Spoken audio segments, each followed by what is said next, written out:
Check 1, 2, 3.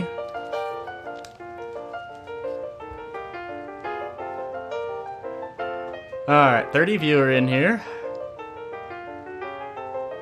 You know what? I believe that the audio is working now because I see it on my meters. You guys are saying the audio is working. I think this calls for us to pretend that this didn't happen. Let's just roll the intro again.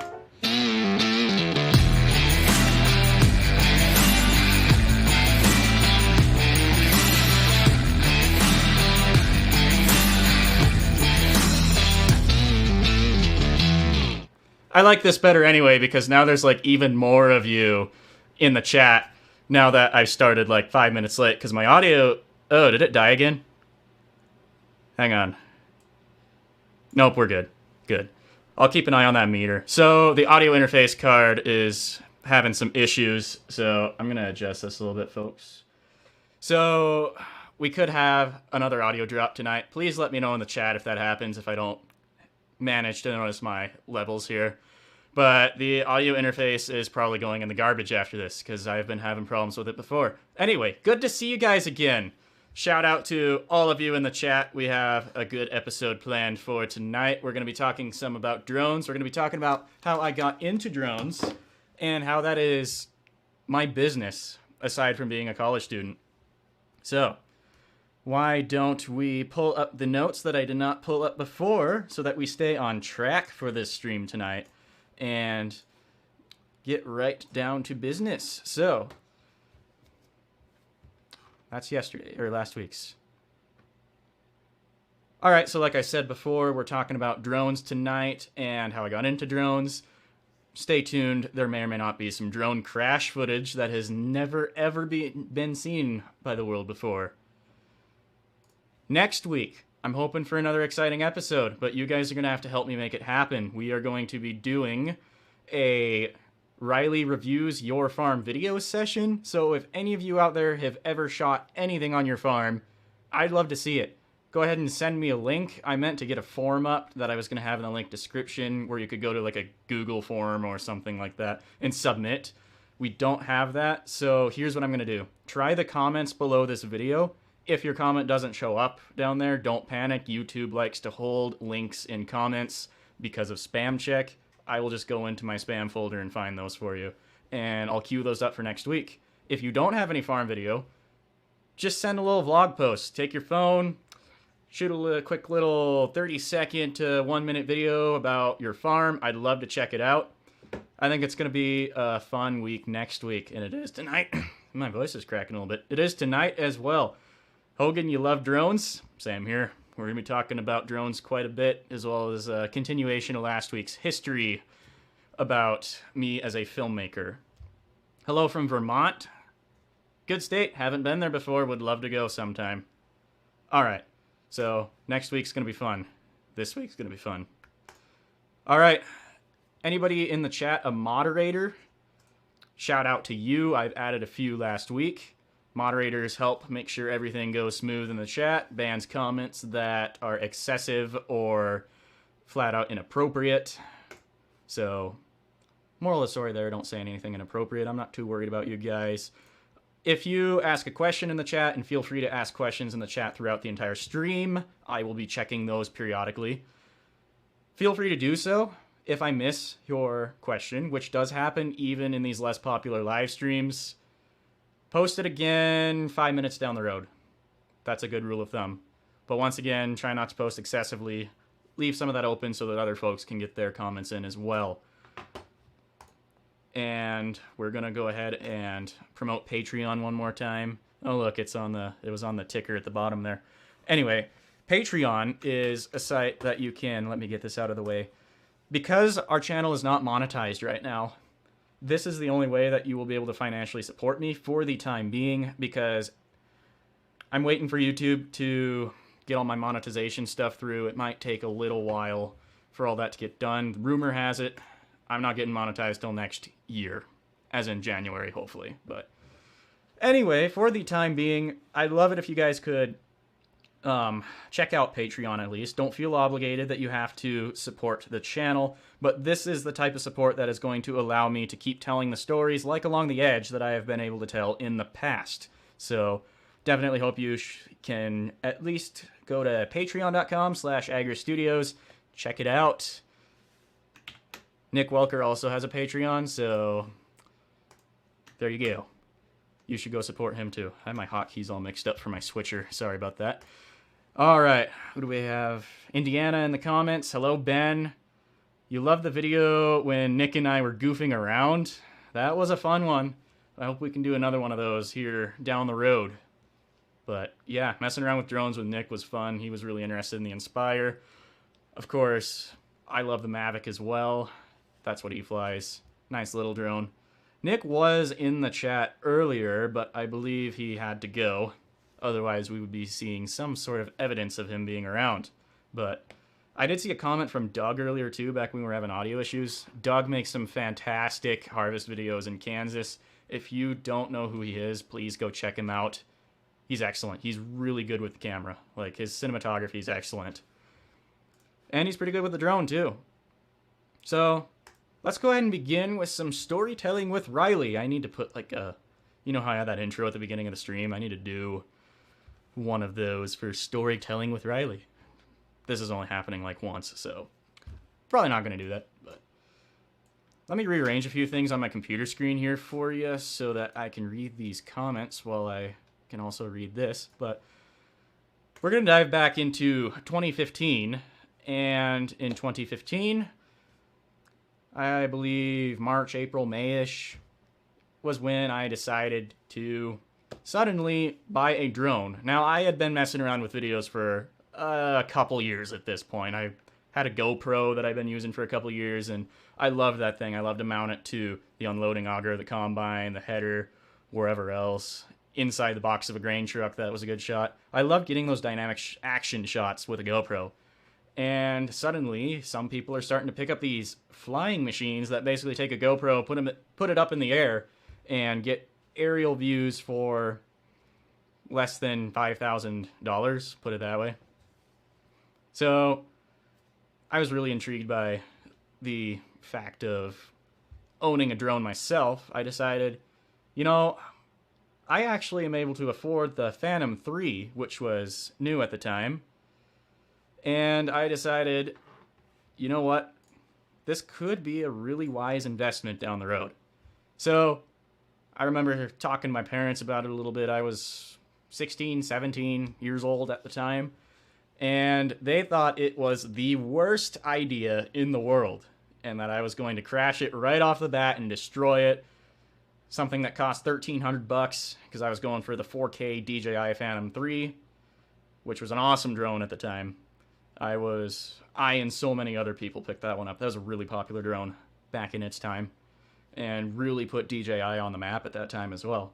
But I ordered it, went to Amazon, I ordered it. I was completely restless. I just could not wait for the thing to come in. Finally, Amazon Prime package arrives, so I didn't have to wait that long. Thanks, Amazon Prime. And showed up in a big cardboard box, opened it up, charged up the batteries, admired the thing. Of course, I'd already watched dozens of YouTube videos about how to fly the thing, how the thing works, all the features on the thing. It seemed like I was already an expert. No, I wasn't, of course, but I certainly knew a lot getting into the drone business, especially with something like a Phantom 3 being my first drone rather than a cheaper Parrot drone or something along the lines. I was ready to get into it from the professional video standpoint at the time. And I was learning a lot about video production at the time as well, so. Little Big Farm Cameras, how's it going? Steven, I see you are here again. And Hogan, you have a YouTube channel. Cool. If you can post that link in under the video description, not in the live chat, I will be able to check that out and we can take a look at that next week. Yeah, the Phantom 3 still is a good drone today. I fly my Inspire pretty much 100% of the time now, but the Phantom 3 was excellent. Like, I learned so much about drone flying on that thing as well. But yeah, I bought that drone at a time when I was also picking up little jobs. Most of them didn't even pay out. They were just free community service gigs, covering events. Things like, oh, what's a good example? There was like a fundraiser and silent auction that I made a little highlights video for. Just stuff in my home area in central Montana, in the town of Winifred especially. So that was another inspiration to start getting into aerial cinematography, to try and grow that out into a business a little more, but also have a new hobby to mess around with drone flying and get some cool footage for awesome harvest videos, which the harvest videos were very much still a hobby at that time. Still are today, technically, but there's a much more commercial aspect to them. So, took it out for the first flight. First flight was awesome. It was a little surreal to have the controller in hand and be able to fly it. And I showed my parents, my siblings. I had a shot here somewhere of showing my grandma and grandpa that I watched earlier. It was kind of cool. Grandpa was like super amazed that this little thing with 4 rotors could handle even a 10-mile-an-hour wind. That thing could handle like almost up to a 30-mile-an-hour wind. But yeah, it was awesome owning a drone like that. Now that I had this thing, I flew it every single day for probably a good 2 weeks. Just sitting around the farmyard, flying it. I never really traveled much with it at the time until harvest started, but in the 2 to 3 months before harvest while I was practicing up, lots of flying around the farm itself where our house is. And I probably got a little too brave with that thing, being it had GPS, the live streaming video from the drone's camera to your phone was really good, especially at the time, barely ever dropped frames. And so I basically, like a lot of other drone pilots, taught myself to fly just looking down at the screen from the live view from the camera, flying by that rather than line of sight, which is what the FFA, not FFA, that is a different thing, FAA would like you to do. So I had a couple really close calls, and I think I'm going to share these with you here over on the video monitor. So let's go ahead and switch over there. Oh, look, Patreon's still up. I have a little folder here that's not the right folder, that's a stream archive. Let's try again. Did I close it? I must have closed it. Let's go back to it. You guys see a folder that says drone? Oh yeah, it's right here in front of my nose. Drone crash footage. So I'm going to show you 3 different instances where this drone crashed. Actually, I only have 2. The other's a little bonus footage. And I lied. Only one of these is going to be an actual crash. The other one was a close call. So this is some really good footage right here, actually. Looks like the horizon's a little off. That tends to happen a lot on these little DJI quadcopters. My Inspire does it too. It's actually super annoying.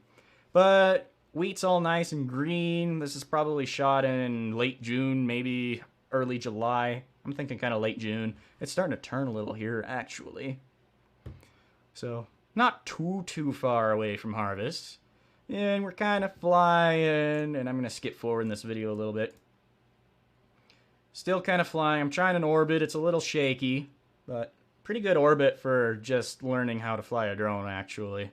I switched my controls, and that really helped me out from the DJI's Mode 2 default. Notice these power lines. The sun's glaring off of them right there. I had no idea those were there. I completely forgot about them. Let's go ahead and pause the video right here, and we're going to do it frame by frame. So, I have no idea these power lines are here. I completely forgot about them. See this top wire? If you look very closely, hopefully the stream quality doesn't completely jarble this up, but you see this bottom wire?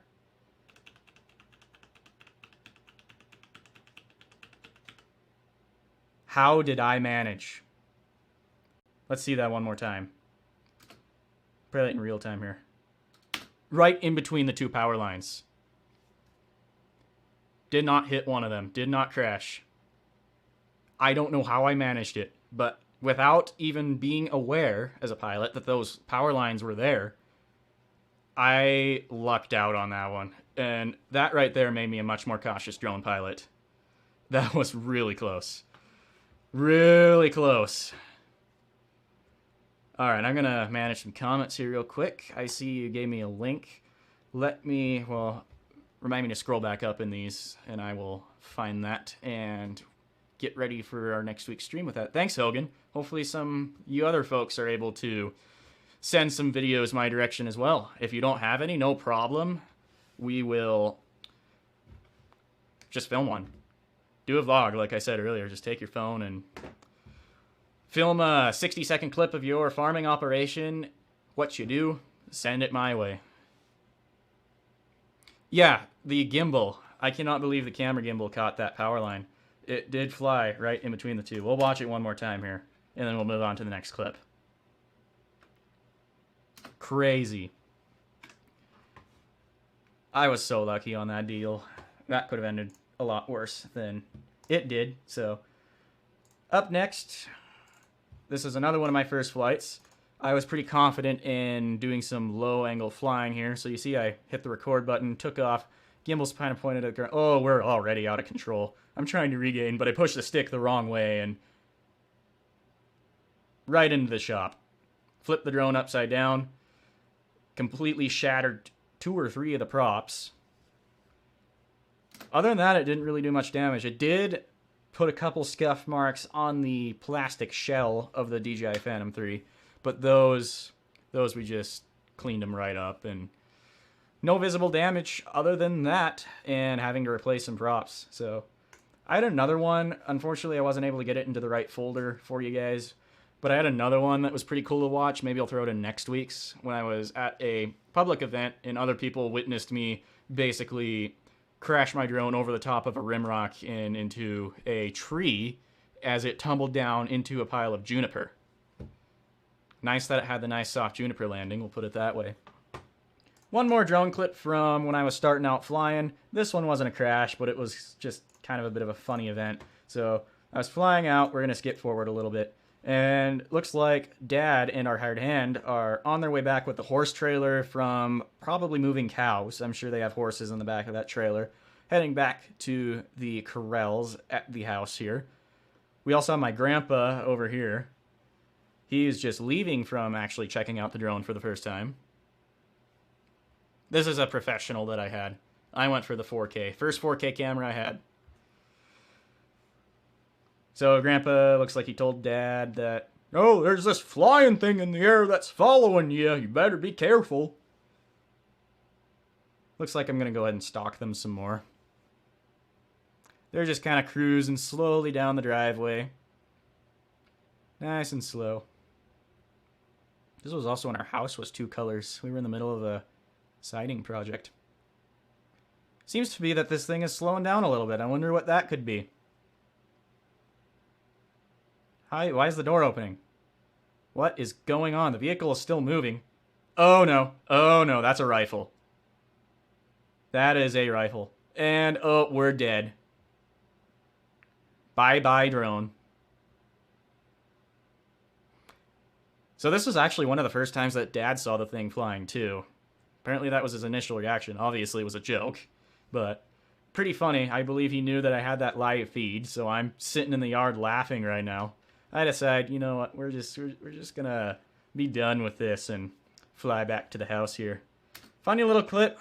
I think I need to take all these little things and make a Farewell Phantom 3 video, because that is something else that is happening. Is the Phantom 3 has been sold. It is going to go to a new home here in a couple weeks when I go deliver it. Some fellow Montanan has bought it to give to somebody else for a Christmas gift, and I think this guy is really going to like this thing. He just wants to get into some hobby flying with the deal, so I think it'll be a good drone for him. Yep, it was a pretty funny clip. The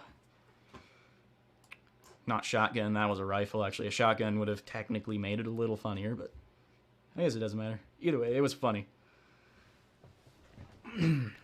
So, the Phantom 3, I was getting along with it pretty well. And up next on the list was this Harvest 2015 video, which some of you folks, I'm saying folks a lot tonight, don't mind it.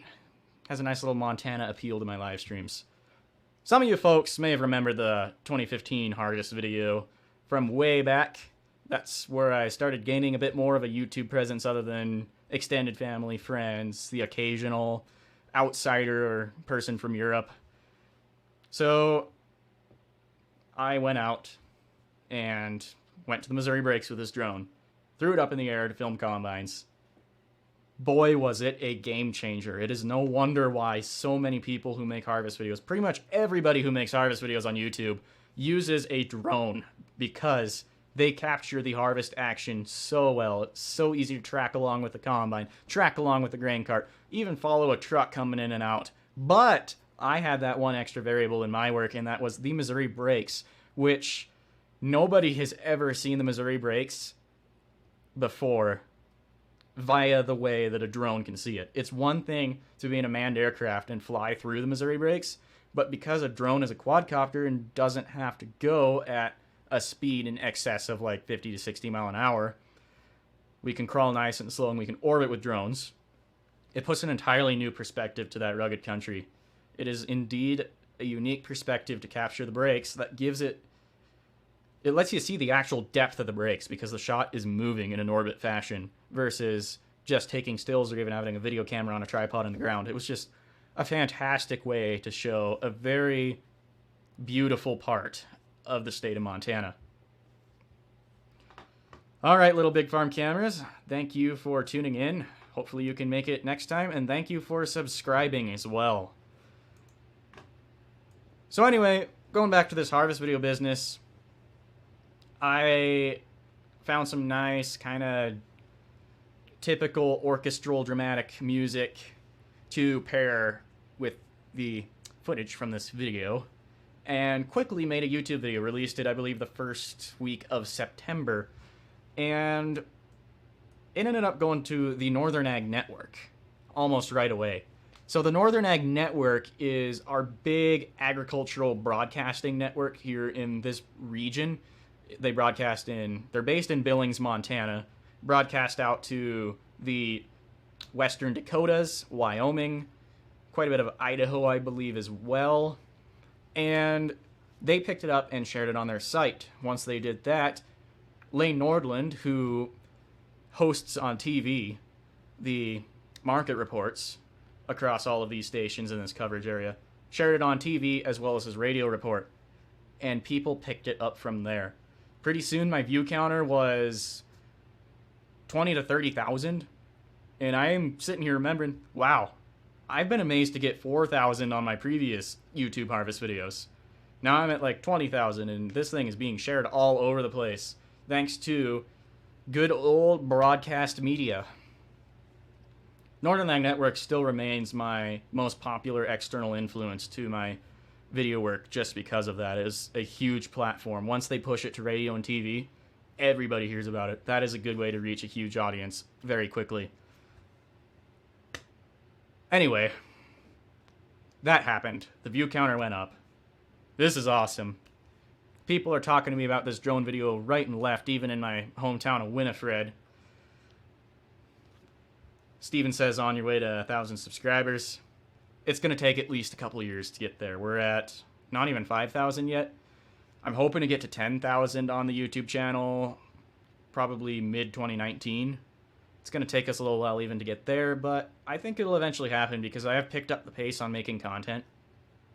And once you do that, you reach more people, you get more people to subscribe. Anyway, my channel has had a very high view and very low subscriber ratio, just because a lot of the people that were watching this from the Northern Ag Network share didn't know how YouTube worked. They weren't like the type of people that were going to actively subscribe to channels. They just clicked on the link, took them to the video. They watched the video, enjoyed it. Most of them didn't even leave a comment on the video like most of you guys do these days. But the view counter was going up, and that was awesome. So another pretty amazing thing happened. I don't tell this story all the time. It's hard to tell this in a way that doesn't seem super, super braggy, but we have a senator from the state of Montana who goes by Senator Steve Daines.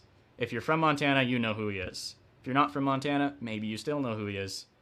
But he is one of our 2 senators representing Montana over in Washington, D.C. He has a Montanan of the Week program where he has honored a lot of hardworking Montanans on the Senate floor in D.C. Like, it goes into the congressional record. Anyway, apparently somebody pushed the video to his office. He got a hold of it. He watched it. He absolutely loved it and nominated me on the Senate floor on September 10th as Montanan of the Week. And it's awesome. I was in the congressional record. You can go look it up online. Actually, if you ask the Google Assistant on your phone, or if you have one of those Google speakers, who is Riley Slivka, it will reply with telling you that I was Montana of the Week and so for harvest video stuff and blah. It basically pulls an excerpt out of a Billings Gazette article that was done on this. So I found this out in school, in class. I was in high school at the time. And the school counselor comes in the middle of math class, and yeah, I need to pull Riley. He's been honored on the U.S. Senate floor by Steve Daines, and the Billings Gazette needs to interview him right now. Little sudden. And that was the whole thing happened really fast. It was crazy, but really thankful for Senator Steve Daines. He's an excellent senator. I really agree personally with his set of beliefs, and I've actually run into him quite a few times just here in the last few months, and he still knows who I am. Asked if I had produced any other awesome harvest videos last time I saw him, which was actually just a couple weeks ago. And that couple weeks ago, I have this little Senate mug here, actually, that came from him. And he signed the back of it saying, "Making Ag Great Again." Indeed.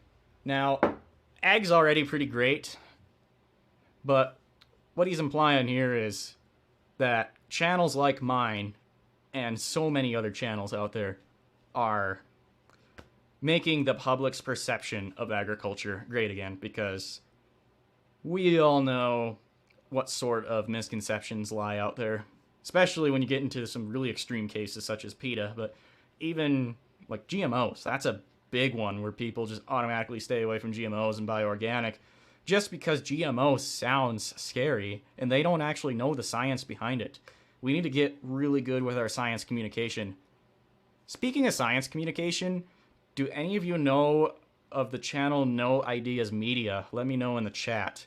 That is Nick Syke. He is getting that channel started still. He has a pretty decent subscriber base now for considering what he had before, I guess. Millennial Farmer gave him a shout out in one of his videos. But he's just, subscriber-wise, about the same channel size as mine. But his content is excellent, and he needs to reach so many more people.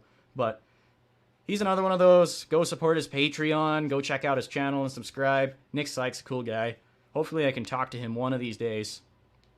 But good guy. Does some really good science communication, and that's what we need more of. I hope to get into some of that myself as well, but we'll see what happens. All right, I'm going to read some chats here. Kyle says, "Love the Along the Edge video. Good job." Thank you, Kyle. John Deere says, "There was an older fellow who bought a DJI Phantom 4 to check cows.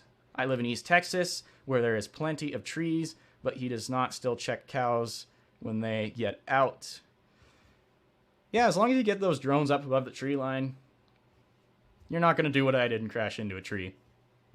And drones are I've not really used one to check cows much at all, but a lot of folks are getting into that, and even things like stock tank monitoring. A lot of people have come to me with questions about all of that, and that end of the drone industry I am mostly familiar with, but there's so much I have to learn there as well, especially when you get into crop surveying. All right, so Shambo says you are one of the people that's got me interested in videography, okay, of our farms, starting a second channel. Awesome, I'd love to check that out. Keep me in the loop there. All right, Doug says, I remember when I first saw Harvesting on the Edge. Perfect combination of beautiful scenery, aerial views, and of course, great editing and cinematography. And honestly, that is still today, in my opinion, a pretty good video. That thing just came together so well. And I still have people that are sharing that 2015 Harvesting Along the Edge video over the documentary I made Along the Edge. But I also remember, Doug, when I first found your work, it was excellent. Like, that was a huge source of inspiration, actually, when I started making mine. This would have been when you made your 2013 video, I believe. But the La Roche Harvest video series, guys, if you're not subscribed to Doug, please go check his channel out. He does some amazing work. He's really good with cinematography, with cameras, with the way he does his color and everything. So, does a good job. I look forward to his future work for sure. All right, Shambo, you say it's called Hedgedale's Farms. You don't have anything up on the channel yet. That's okay. Yeah, at some point I need to make a road trip down to Kansas. There's a lot of cool people that make really cool farm videos down in Kansas. We have Doug, we have Peterson Farm Brothers, if I am ever able to fit their schedule in the future. Derek Klingenberg, such a funny guy. Like, I'd love to meet him at some point. And Samson, who's been in here the previous streams, he has a production company called Salty Media House and does a lot of rural/ag/harvest video work through that. He's had a really good harvest video this year. Him and Doug both probably have the best harvest videos on YouTube from this year, in my opinion, because Nick and I up here in Montana have not had the time to put good ones together this year. We were both super busy having to actually help out with, like, I was driving truck, Nick was in the combine a lot. Well, should we get back on track with all of this drone, whatever the title of this whole thing was, how I got into a business via drones? Well, we're pretty much there, because once all that press attention happened from the Montana of the Week and the Northern Ag Network thing, I started picking up work almost right off the bat, getting emails from I can't even say folks anymore, getting emails from, what's that guy? Leroy Nelson from the Nelson Academy of Agricultural Sciences Online. He does online ag ed courses for homeschool and schools with no ag departments. He wanted a quick 30-second TV commercial produced, which mostly went online, but I believe he actually submitted that to a North Dakota TV station as well. I got that job just a couple days after the Northern Ag Network thing happened, and more were to follow. JM Grain, excellent client. I'm hoping to maybe make him an updated video here in the next couple years, but that was a fun job. He has a Piper Arrow airplane, and he landed right in the small grass runway airstrip of the Winifred Airport and picked me up, and we both flew in his Piper to Garrison, North Dakota to film at his plant. This was in 2016, the year of the Pulse, and we were making a Year of the Pulse video. There's some awesome little GoPro shots in that video as well, where we put the GoPro inside a bag of peas and opened it up in a grocery store to reveal where they end up.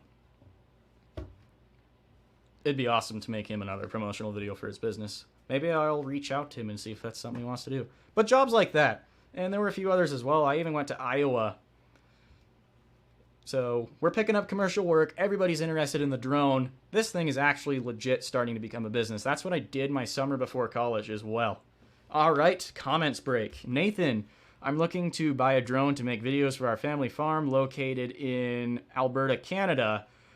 What do you believe would be a good beginner drone for videos like yours and Nick's from DJI?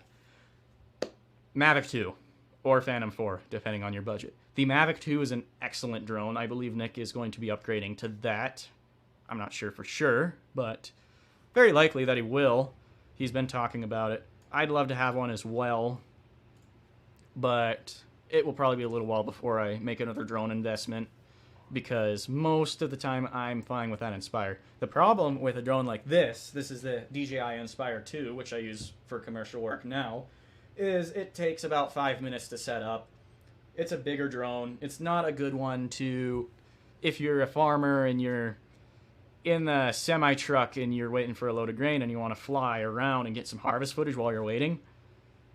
A drone like the Mavic, you're going to have up in the air in just about a minute. So that's why I like the Mavic 2. Camera quality-wise, the Phantom 4 right now is an excellent drone to invest in under $1,500. But I believe... I'm not sure exactly what's going on with the Phantom 5. I thought we were going to see it this fall, and I have not seen anything about a Phantom 5. So, Steven, you just had your name stolen. Interesting. Anyway, hope that helps, Nathan. Yeah, that's weird.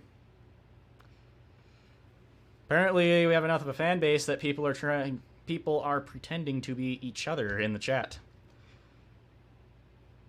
So, I am getting this business formed together, and I finally decided to brand myself as Agri Studios in 2017, just last year.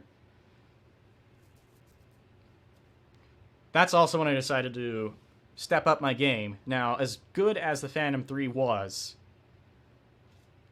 it was starting to have some issues. I was tired of getting props in the shot all the time. I was getting some flickering on the sensor that they were using in there. Common problems with the Phantom 3. And I was also having lots of reliability issues with the DJI Light Bridge. That is what you connect your phone to so that you can see what the drone's camera is seeing. All these little issues, plus the fact that it's an older drone. Most people these days are flying Phantom 4s at this time, or even Inspires. I decided it's time to make the upgrade. And since I was able to make the upgrade, I decided to go for it. And so, while I was filming Along the Edge, a Montana family harvest story, which I'm sure a lot of you have seen, because it is totally the most viewed video on the channel. It's excellent. If you haven't seen it, I'm really proud of putting that one together. I've heard a lot of good feedback from a lot of people on that. Short documentary, it's about 15 minutes long. But it was filmed using this guy. And quite a few upgrades on this drone. First of all, the camera system is completely removable, as is the lenses. You can see I have an Olympus lens on here. If you came from Nick Welker's video, we talked about this quite a bit. Anyway, has the detachable camera. You can put different lenses on it. My stream camera was out of focus there. Lovely. It's because I went over like this. The landing gear raises. The camera can see 360 degrees below it. 4K 60. I can even upgrade from there and shoot RAW if I want to. But I don't need to at this time for YouTube, because YouTube would barely tell the difference anyway. It gets compressed once it goes up to the platform anyway. Anyway, this has been a great investment, this Inspire 2, but I don't recommend it if you are a farmer and want to make videos yourself. This is a good one to show up to a job with when somebody hires you to do commercial drone work. And an example of that would be the research station, the MSU Ag Research Station. I went there this summer. They just wanted some drone footage. Excellent drone to show up with, assuming everything works on it. I have had a couple problems with it. With the vibration absorption board, there was a short and I had to replace the whole thing. And what else? Oh, I had a battery go bad on me. This thing takes 2 batteries in order for it to fly. It's for redundancy. If one of the batteries dies, it doesn't fall out of the sky because it can draw power from the other battery. One of those batteries had a malfunctioning cell. Each one of those batteries has 6 cells in there. And one of the cells on one of the batteries was about 0.2 volts lower than the rest. Well, that is enough for DJI's computers to say, nope, you're not taking off with this battery. So I eventually had to replace the battery. I have 2 sets of batteries. The batteries are expensive for these things. And they're like $150 per battery. And you have to get 2 of them for one 20-minute flight. So I have 2 sets, 4 batteries. That's all I need. Gets the job done. 40 to 45 minutes flight. I'm going to check these comments. Good to have you back, Dylan. This one was blocked. Must have been a link. Yeah, you have an imposter, don't you, Steven? It's interesting. Hey, Riley, have you ever watched Sour's Cattle from New Mexico? I have not. I'm going to have to go check that out. Probably one of the only other cattle YouTube channels that I watch is Our Wyoming Life. It is a couple from Gillette, Wyoming. Excellent YouTube channel. They're doing really well, and I believe they post videos every week. They're about ranch life in northern Wyoming. All right, Nathan, you say, I've been trying to use my account on Instagram Taylor Farms to help share public farming operations. I believe that YouTube seems to have a greater following for ag-related content. YouTube is probably one of the top social media channels for farm content, just because people love watching harvest videos and equipment videos. So if you can get into that crowd and generate a ton of subscribers off of that, like Nick Welker has done, for example, then you will reach more non-ag folks as well, because the YouTube algorithms are going to shove your videos in more suggested video lists if you have a bigger presence. In general, that doesn't apply all the time. The YouTube algorithm is something that I don't even feel qualified to completely talk about it. So there's just so much that nobody knows about how it works. Heck, maybe the algorithm doesn't know how it works. Nick, how long do you spend video editing on average? So Along the Edge, the documentary was about 15 minutes long. That took almost 100 hours. So that was a good 2 weeks of editing. 9 to 5 there. So most of my smaller projects, if a video is going to be 3 or 4 minutes long, set to music, doesn't have interviews, 10 hours. I can usually crank it out in 10 hours. And the more you edit, the faster you get. I use a lot of keyboard shortcuts, and that really speeds things up. You know, we're almost done telling this drone story. If you guys have any last-minute drone questions, I will be sure to answer them. Anyway, it's been awesome, guys. This career path is continuing to grow for me. Not only the YouTube stuff, but the commercial work with the drone and learning how to shoot on cameras like the Sony a7S II, which you can't see right now because it's filming me right now. Excellent mirrorless camera. The a7 III is out, and I'd love to upgrade to that as well.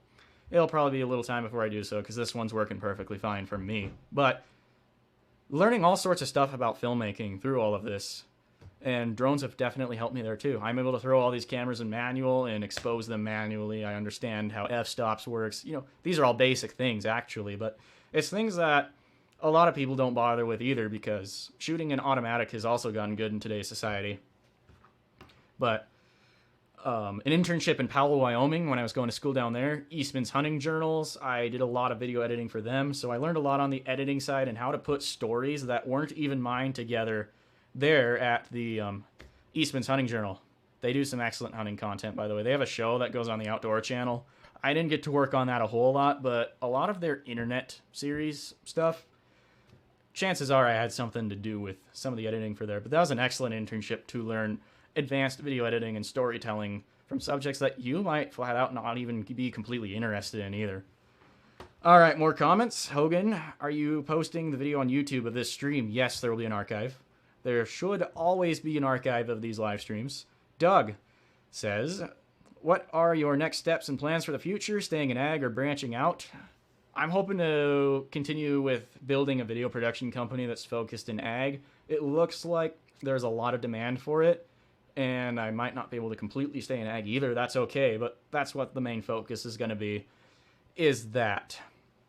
Producing videos for some ag people. I also have some connections with the Northern Ag Network and some ag broadcasters, and there is some increasing demand there as well. So chances are whatever I'm doing in the future, it's going to heavily involve telling ag story. I don't plan on full-time going back to the farm, but do plan on helping out during harvest when I can, and other things as well. And other than that, who knows what'll happen in the future. All right, Chris says, what's the average battery life you've had on any of your drones? The Phantom 3 lasted 15 to 20 minutes. The Inspire 2 lasts up to 25 minutes. Usually I get around 20 minutes per set of batteries on this one. This one takes 2 per flight. And we have some trolling because 2 people are named Steven. Not sure what's up with that. That's a little weird. guys, it's been awesome. Thank you guys for tuning in. So I'm going to give you a quick reminder. Next week, we are going to review your ag content, so please send that out. That would be great. I'm glad I got to share my story about drones with you guys. Any last-minute drone questions, hit up the chat. I'm going to be going off camera here in about a minute, but I'll keep watching this chat for probably a bit extra 5 minutes or so. So, thank you very much. Next week, send me your videos, and we will check them out. I'm going to critique them. It's going to be fun. It's all going to be constructive. Oh, Samson just joined. Don't worry, there'll be an archive. It was an interesting subject today, talking about how drones basically made my business here, because everybody hires me for the drones. That's the one-sentence answer to why. But yeah, it was good. Be sure to catch the archive. I'm going to turn this music down a little for you guys, in case you can't hear me. I forgot I put music on this closing slide, but... Alright, guys. That's about it. Once again, one more time, send me links, put them in the comments section, not the live chat comments, but the YouTube comments, and I will check out some of your videos next week, and we'll watch them live all together, and hopefully I can give you some good advice on how to keep going and keep improving those as well, or you can give me advice, one or the other. Thanks very much, guys, and until next time, see you later.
5 seconds.